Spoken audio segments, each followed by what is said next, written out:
ข่าวประเด็นใหญ่ในอินโดนีเซีย 1. การประท้วงลุกลามทั่วประเทศประชาชนพากันออกมาประท้วงอย่างหุนแรงหลังมีข่าวเปิดเผยว่าสมาชิกสภาได้รับเงินค่าที่พักต่อเดือน50 ล้านรูเปียซึ่งสูงกว่าค่าแรงงานขั้นต่ำในจาการ์ตาถึง10 เท่าการประท้วงนี้บ่แม่นแต่เรื่องเงินเดือนสภาอย่างเดียวแต่ยังมาจากความอึดอัดทางเศรษฐกิจค่าครองชีพสูงและการหาเวียกงานยาก 2. ต้นเหตุที่จุดประกายเหตุการณ์ที่ทำให้ประชาชนโกรธแห้งคือตอนที่รถตำรวจส้นผูประท้วงคนหนึ่งชื่ออัฟฟานคุณะวะอันอายุ21 ปีซึ่งเป็นคนขับส่งจนเสียชีวิตเหตุการณ์นี้ถูกเห็นว่า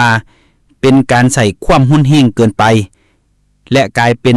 ตัวจุดไฟให้การประท้วงลุกลามขึ้น 3. ผลสะท้อนของการประท้วง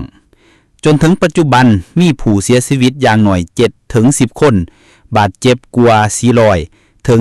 1,200 คนและถูกจับกุมหลายร้อยคนอาคารรัฐบาลถูกเผาและทำลายเสียหายหลายล้านดอลลาร์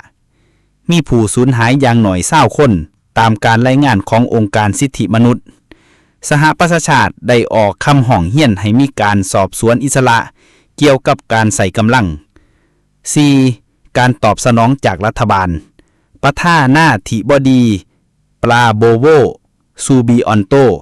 ประกาศลดเงินสลาบสมาชิกสภาและสั่งยับยั้งการเดินทางต่างประเทศของพวกเขานอกจากนั้นตำรวจที่เกิดเหตุส้นผู้ประท้วงถูกปลดออกแบบอับอายหลังการสอบสวนจิตสำนึก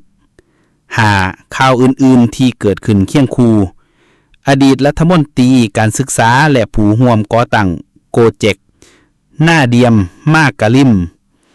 ถือกักขังพอถือกล่าวหาทุจริตในการจัดซื้อโคมบุกมูลค่าเสียหายกว่า120 ล้านดอลลาร์อีกปัญหาหนึ่งที่กำลังเกิดขึ้นคือขาดแคลนน้ำมันเชื้อเพลิงอยู่ปั๊มเซลและ BP ACR ที่รัฐบาลกำลังหาทางออกสรุปโดยรวมการประท้วงในอินโดนีเซียเกิดจากความบ่พอใจสะสมทางเศรษฐกิจและการเมือง